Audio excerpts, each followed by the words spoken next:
Baik, bismillahirrahmanirrahim. Assalamualaikum warahmatullahi wabarakatuh. Jumpa lagi dengan saya di Abil Maiwa Channel.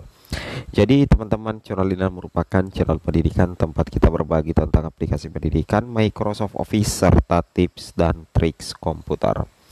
Jadi pada video kali ini teman-teman ya, kembali lagi admin akan mencoba mengupdate ya dua bocoran sistem pengangkatan honorer menjadi ASN P3K 2024 ya. Jadi ini informasi dari Kemenpan, kira-kira bagaimana sistem yang akan dipergunakan untuk pengangkatan honorer menjadi ASN P3K di tahun 2024. Yang mana kalau kita perhatikan teman-teman ya, Kemenpan itu menyiapkan 2,3 juta formasi, itu sangat banyak, dan ada sekitar 1,6 juta formasi untuk di daerah teman-teman ya. Tentunya ini menjadi kabar bahagia, tentunya untuk tenaga guru, kesehatan, dan juga teknis. Nah, berikut ini dua bocoran sistem pengangkatan honorer menjadi ASN P3K 2024. Sebelum kita lanjut ya, bagi rekan-rekan guru yang baru pertama kali menemukan channel ini, jangan lupa tekan tombol subscribe dan aktifkan lonceng notifikasinya agar setiap hari Bapak Ibu bisa mendapatkan update informasi terbaru seputar perkembangan P3K guru.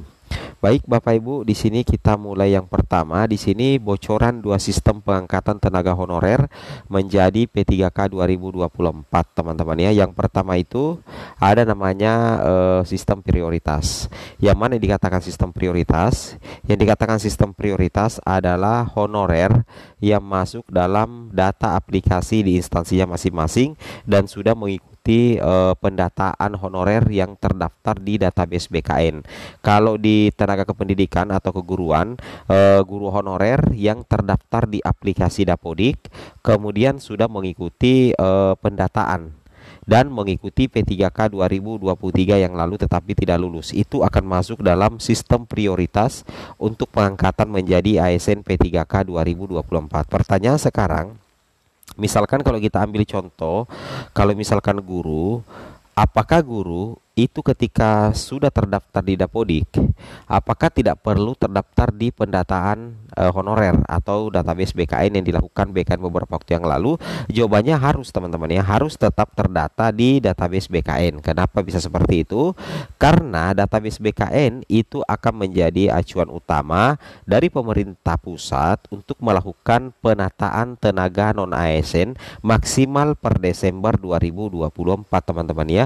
Sehingga ketika misalkan guru honorer itu terdaftar di Dapodik dan juga terdaftar di sistem pendataan honorer, itu bakal menjadi prioritas utama teman-teman ya, prioritas utama untuk diangkat menjadi P3K penuh waktu. Nah, ceritanya nanti yang masuk dalam sistem prioritas itu akan menjadi P3K penuh waktu. Kemudian yang kedua itu adalah ada istilah sistem outsourcing PKWT dan PKWTT. Sistem outsourcing ini sebenarnya itu hampir sama dengan sistem P3K part-time, tapi ujung-ujungnya kalau misalkan teman-teman menjadi P3K part-time nantinya atau paruh waktu, ujung-ujungnya nanti itu teman-teman akan tetap diangkat menjadi P3K penuh waktu. Nah, kalau kita perhatikan di sini teman-teman ya, sebagaimana informasi yang disampaikan di salah satu media elektronik yaitu Kompas teman-teman ya, yaitu salah satu media elektronik yang sangat terkenal, itu adalah kompas.com. Di sini dijelaskan teman-teman ya. Di sini kalau kita perhatikan dijelaskan di kompas.com mekanisme pengangkatan honorer ya, mekanisme pengangkatan honorer menjadi P3K 2024 ya. Nah, ini dikatakan oleh Menpan RB ya. Nah, di sini dikatakan Menteri Pendayagunaan Aparatur Negara dan Reformasi Birokrasi PAN RB Bapak Abdullah Azwar Anas mengatakan salah satu arah kebijakan rekrutmen CPNS dan P3K 2024 adalah menyelesaikan permasalahan tenaga non-ASN atau honorer. Nah, jadi itu adalah salah satu kebijakan diadakannya rekrutmen CASN tahun 2024, baik itu CPNS maupun P3K 2024. Tujuannya itu cuma satu, bagaimana menyelesaikan permasalahan tenaga non ASN atau dikatakan dengan istilah honorer. Yang mana di sini dikatakan teman-teman ya, ini berdasarkan Undang-Undang ASN ya nomor 20 tahun 2023 tentang ASN. Ya, bahwasanya penataan honorer itu disebutkan di Undang-Undang nomor 20 tahun 2023 tentang ASN, bahwa pegawai non ASN wajib diselesaikan penataannya itu paling lambat Desember 2024. Ini adalah amanat teman-teman ya, amanat di Undang-Undang ASN terbaru, yaitu Undang-Undang Nomor 20 Tahun 2003, bahwasanya non ASN itu wajib, bukan lagi harus, tapi di sini sudah dikatakan itu wajib diselesaikan penataannya paling lambat bulan Desember 2024. Seperti itu kira-kira ya. Nah, kemudian di sini dikatakan tahun ini pemerintah memberi alokasi cukup besar bagi fresh graduate melalui seleksi CPNS, sedangkan seleksi P3K menjadi fokus utama pemerintah untuk melakukan penataan pegawai non-ASN, sehingga 100% formasi P3K akan dibuka untuk pegawai non-ASN di instansi pemerintah. Jadi istilahnya untuk pelamar umum atau fresh graduate itu nantinya difokuskan di seleksi CPNS teman-teman. Itu mekanisme pertama.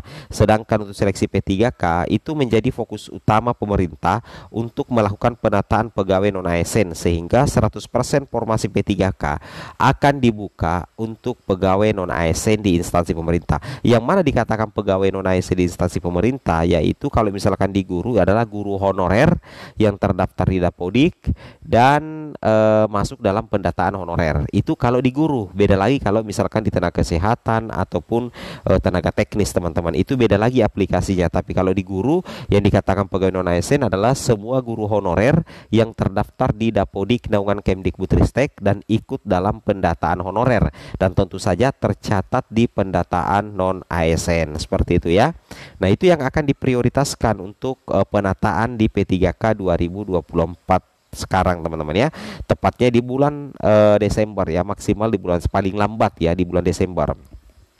Nah, dalam rapat kerja dengan Komisi 2 DPR RI tersebut, Anas juga menjelaskan mekanisme pengangkatan honorer menjadi P3K 2024. Di sini kita lihat Kementerian Pan-RB, BKN dan Komisi 2 DPR RI sepakat honorer yang terdaftar dalam database BKN akan diselesaikan melalui rekrutmen CASN 2024. Jadi kita bisa simpulkan honorer yang bisa ikut dalam rekrutmen CASN 2024 dan diprioritaskan oleh pemerintah itu adalah honorer yang terdaftar di database-nya BKN teman-teman ya. Nah, itu yang terdaftar di database-nya BKN. Anas mengatakan tenaga honorer tetap harus mengikuti seleksi CASN 2024. Itu tujuannya adalah menggambarkan kualitas dan kemampuan kompetensi masing-masing. Jadi sekalipun teman-teman itu honorer yang terdaftar di database BKN itu menjadi prioritas utama perekrutan CASN 2024, tetapi teman-teman honorer itu akan tetap mengikuti seleksi CASN 2024 kecuali P1 kalau di keguruan teman-teman ya.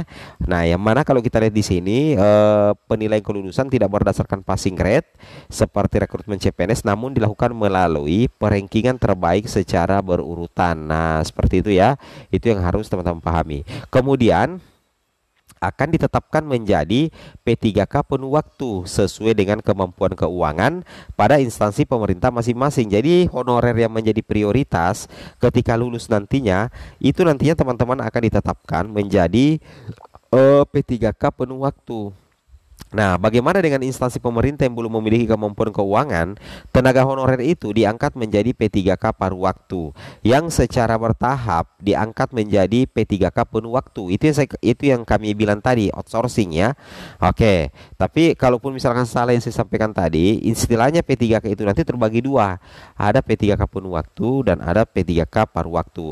Jadi P3K honorer diangkat P3K paruh waktu apabila instansinya itu belum memiliki kemampuan keuangan, tapi secara bertahap nanti diangkat menjadi P3K penuh waktu. Sedangkan yang sudah mampu keuangannya instansinya itu honorernya nanti diangkat menjadi P3K penuh waktu teman-teman ya. Seperti itu kira-kira.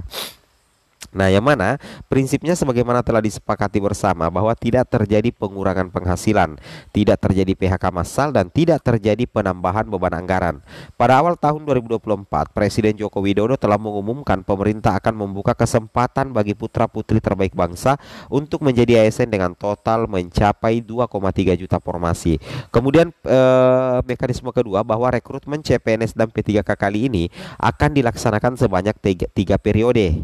Jadi CASN 3 periode, kemudian P3K 2 periode. Insya Allah nanti kalau kita sudah dapat informasi berikutnya kita akan infokan. Oke, sekian. Assalamualaikum warahmatullahi wabarakatuh.